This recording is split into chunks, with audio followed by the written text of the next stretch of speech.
Do you have an application running on an old server, let's say 2008 or 2012, and end of support is a problem for your company? You have to move the application from an old operating system to a newer operating system that is still on support. But not only that, you also need to modernize the application and move it to, for example, a Kubernetes model, and you don't know how to get started. Well, in this session, we are going to cover exactly that. How can you move a ASP.NET application that's running on a server 2012 to AKS HCI in the Kubernetes model, and you don't actually have to write one single line of code or write a script or even care about Docker files or YAML files. Windows Admin Center is going to take care of that for you. So let's take a look at how the process of containerizing an application actually works. The first thing you need to think about is, let's look at our existing application and how the application is running, and get a few information about it and actually export the application from the server so we can start the process. Next, we are going to use Windows Admin Center to containerize the application and then put the application or your container image that was generated by Windows Admin Center into Azure Container Registry. Azure Container Registry is a place where you can put your container images to then deploy on your Kubernetes nodes, and in this case, either AKS or AKS HCI. We're going to focus today in this session on AKS HCI, but there's nothing preventing you from deploying on AKS as well. So with that, let's dive into the demo. So as I said, let's get started by looking at the server that we have the application running. This is a Windows Server 2012 server. I'm running IIS with my application deployed. I have a standard deployment of IIS here with the application up and running. So let's take a look at the application itself. The application itself is a calculator that helps people that brew beer at home to know how much sugar they should be adding in order to ferment their beer and that generate CO2. So I love Hefeweizens. I'm going to select this one. I'm going to say the temperature here is around 70 degrees Fahrenheit and I'm producing 5 gallons of beer. And the application gives me how much sugar I should be adding to my recipe in the process of brewing beer at home. So the application is up and running. The problem is it's running on a legacy system and I need to modernize this application, not only in terms of operating system, but also the platform that the application is running. The first step here is to actually export the application from your server. So in order to do that, because this is IIS, I'm going to use Web Deploy. So I installed Web Deploy before. This is a standard deployment of IIS. I can right click here. Web Deploy is showing up as part of the menu in the context here. And I can select the option to export the application. Web Deploy then asks me, what exactly do you want to export from that application? Do you want to export the application itself as an installation inside of IIS? As you can see, brings all the required components, like for example, .NET Framework. In this case, it's 4. The application was written for the 3, but the 4 version here is because that's what's installed in the server. And then it also asks the information about the structure of the file system so we can copy the right files in order to export as part of the zip file that is going to be generated. So this is all good. I'm going to click next. Here I can select what are the parameters that I can export as part of this application. For example, let's say your application has a database connection. You can add a parameter here that specifies what is that connection string, and then you remove that from the application itself, and you pass it on in the import process once you deploy the application in your target, in our case, a container. The most important thing here about SQL databases or the database that your application is using is that if as part of the modernization process you are going to change the database, then you need to specify in here what is the database connection at the target server, in our case again a container. I'm not going to do that today, but it's important for you to know that this is an important step in the export process. I'm going to click next, and here's where I would specify where the package would be hosted. So a folder where I'm going to store this zip file. I did this process already, so I'm going to cancel. And with that, let's move to Windows Admin Center, where we'll continue the process of importing the web deploy file and creating our container. All right, so here we are in Windows Admin Center. If you remember from the slide that I showed, the first step was to look into the server where the application was running and export the application. Now we need to containerize our application using the web deploy file that was generated in the previous step. So to do that, let's take a look at the containers extension in Windows Admin Center. So I'm selecting the host I'm going to use. I'm going to select the containers extension. And the first thing I want to do is go to the images tab where I can see the images that are running here already. I can pull new images, providing the repository and the tag. If I don't know those, I can look for the common ones. I can authenticate against registry and so on and so on. But what we want to do here in our case is we want to create a net new container image based on the application that we have already. So let's click the option to create new. And here we can answer a few things about the application that we're going to containerize. First, if you have a Docker file already and your application was already containerized and all you want to do is just either update the base image or you want to update some small things in your container image that exists already, you can pass on the place where your Docker file is and we'll just build the image for you. In our case, we need to build a net new image, so we're going to say that this is a web application. What is the source we have? And in our case, we have a web deploy file that was exported from the server, but let's say the developer gave us the Visual Studio solution, we could use this option here. So let's select web deploy. Let's browse to the place where I put this file. So I'm going to select the Vinibeer folder. I'm going to select the zip file that was generated, if you remember, in the server 2012. What is the version of the .NET framework that we're going to use? I can use the 3.5, the 4.7 or 4.8. I'm going to use this one. What are the additional scripts that you might need to run in order to deploy your application? So let's say after deploying your application on IIS, you also need to run a PowerShell script. You can do that in here. So you just have to load the PowerShell script in this case. The image name, so I'm going to say Vinibeer, and then the tag, it can be whatever you want to use to identify the version of your container image. In our case, we created this already, but I wanted to call your attention to the Docker file that was created for me down here. The Docker file was created by Windows Admin Center based on the configuration of your web deploy file. So Windows Admin Center is going to actually create the Docker file, build the container image, and store this Docker file in the same folder where your, in this case, your zip file exists. So I did this process already because it takes a few minutes. So let's take a look at the image here. As you can see, the image was built. It's ready now to be executed and the application can run now in this image. If you want to test it, one option you have is just to click run, and then you can specify the configuration, and then this image is going to run in this host. So all you have to do is map a port from the host to a port 80 of the container. But this is a single image running. We're not going to do that today. What we want to do now is the next step in our process. We want to actually run this container on multiple nodes. And in fact, it could be AKS or it could be AKS HCI. So what we can do in this case, we can click the push option to say, I want to push this to Azure Container Registry. And then Windows Admin Center brings me my subscription, my registries, and I could go ahead and click push. But again, I already did that process because it takes a few minutes. So if I click cancel, the process now is actually ready to go and run. So let's take a look at the image on Azure Container Registry. As you can see, the image is available here. I can select the registry.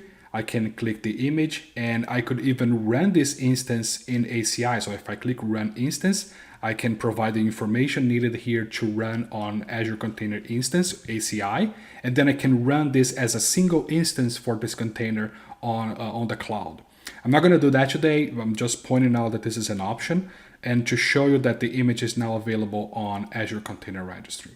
So with that, we can go to the next step in our demo, which is now that we have the application exported from the server, we created the container image, and the image was pushed into ACR or Azure Container Registry. Now we can run on other servers and then have those servers run my application in the Kubernetes model. But there's one important step still that we need to do, which is create a YAML file.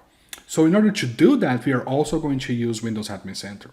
Let's click on the workload definition under Kubernetes here, and let's just start the process of creating a net new workload definition for us.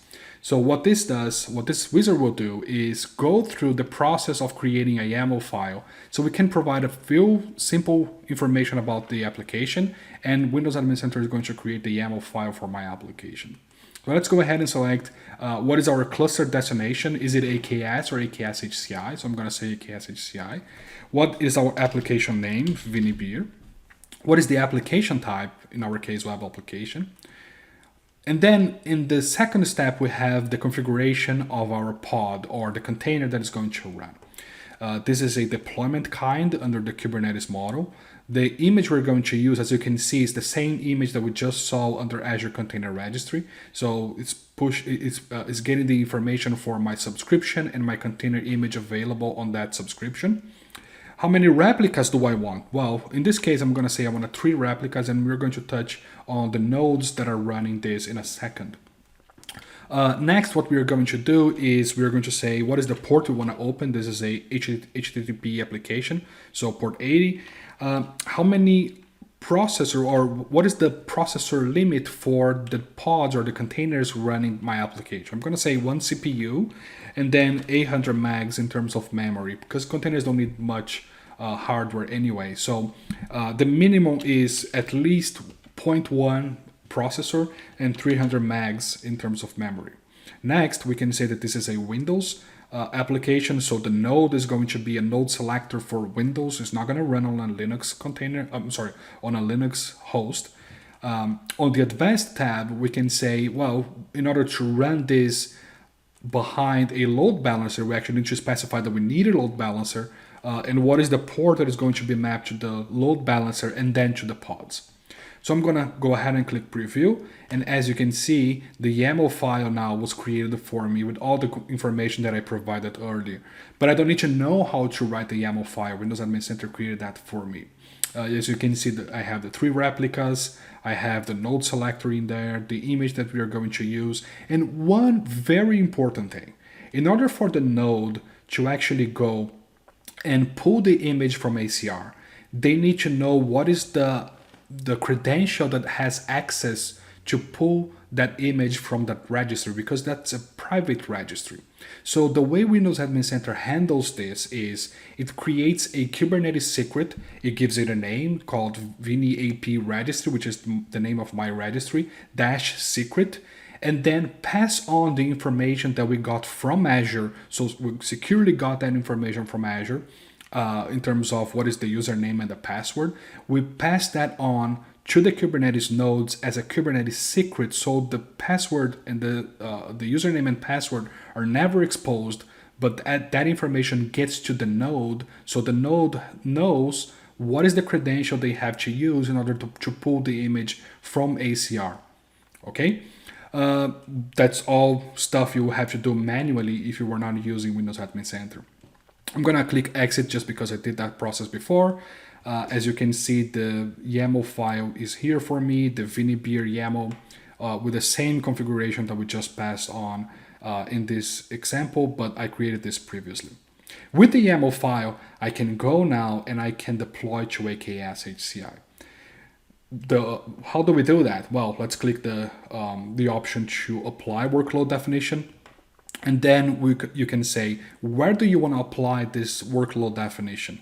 You want to apply to AKS or you want to apply to AKS HCI? Let's say we were using AKS. All you'll have to do is provide your subscription, your resource group, and then if you had a Kubernetes cluster or an AKS cluster under that resource group, it will show up in here. You could click apply.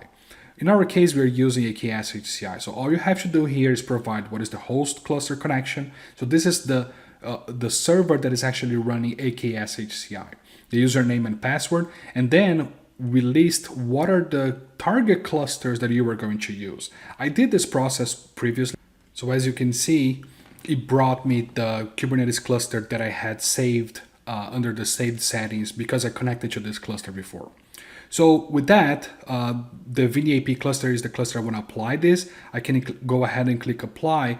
And again, I already did that process before because the nodes have to go and pull the image, the image from ACR So let's see the workload actually up and running in our cluster. So to do that, we are going to select the Kubernetes service. We are going to say, let's change the cluster to see our AKS HCI cluster. Again, I saved that configuration already. It's the ViniAP cluster. I'm going to retrieve that configuration. And as you can see, the ViniBeer application is up and running on that server. And notice a few things. For example, I provided that image, and you can see the image that was used in this deployment is the image from the YAML file. The other thing is the nodes that we asked for are the pods, the 3 pods. From the 3 pods, the 3 pods are ready. The image was downloaded, the pod is up and running, and Kubernetes is now ready to run my application. This is pretty much the information that you would get from kubectl if you are familiar with Kubernetes. So if I go, for example, to PowerShell, as you can see, I have the module for AKS HCI. It's bringing me my ViniAP cluster, the name of the cluster, the control plane count, the Windows node count is 3 nodes. I can get information from kubectl on those nodes. As you can see, we have this one, which is the Linux one. These are Windows machines. I can run, for example, kubectl get pods and get the 3 pods that I mentioned. I can run kubectl get deployment, and as you can see, we have the ViniBeer one. I can also run for the service, and the service for the load balancer is here. So everything is up and running. So let's actually take a look at the application running now on the Kubernetes model. Well, there's no secret, right? So it's the very same application. It's just that now I can scale the application easily by just changing the number of pods I want.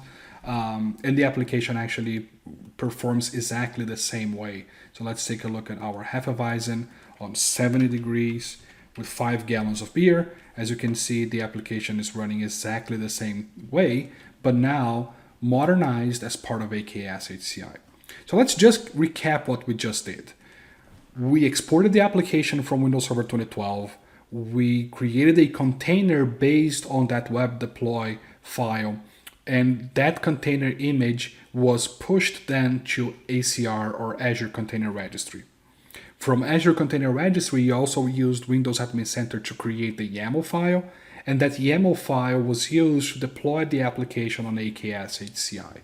With the application up and running on AKS HCI, we can see the status of the application, and then the application just runs exactly the same way with no change in the code, with no scripts, no lines of code needed in order to deploy anything. Everything made easier by Windows Admin Center. I hope you enjoyed the demo. We have a lot more to share, so take a look at our blog and keep an eye on it because we're always updating and putting more information about AKS HCI, AKS, and Windows containers overall. Our GitHub is a good place where you can take a look at the open issues from other people from the community, requests for feedback, and is a great way for you to interact with the team. The docs page is a good way to start on how to use Windows containers and get more information about AKS HCI, AKS, and our platform. And if you have more questions, you can email the Windows Container team at win-containers@microsoft.com. Thank you so much for watching, and see you next time.